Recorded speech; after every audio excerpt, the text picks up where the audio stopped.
Alam mo, inaanya ko kayo sa lahat ng chapter na may Bombo Radyo. 25 areas ang may blood donation drive ng Bombo Radyo. Napaka-successful yan.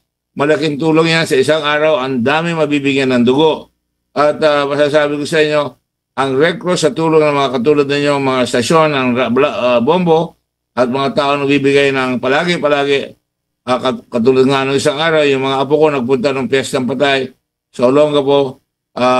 Mga teenager yung apo ko, nagbigay sila ng dugo. Kusang loob, wala sila sabi sa akin, pero nagbigay sila ng dugo. Marami mga tao, mga bata, nagbibigay ng dugo sa Red Cross.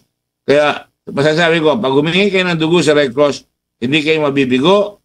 Ako tinatawagan kahit na madaling araw ng mga taong hindi ko kilala, mga may hirap na mga tipo ng dugo na bibigyan natin. At masasabi ko sa inyo, anytime you call 143, Red Cross 143, mabibigyan kayo ng dugo. At kung mahirap kayo, mabibigyan kayo ng dugo. Pero kung may kaya kayo, siyempre may konting bayad yun, pinakamura yan, dahil pareho ng presyo ng DOH ang binibigay natin. Sapagkat tayo rin ay may Blood Samaritan, yun ang babayad naman doon sa mga tao na mahihirap na hindi maka-afford.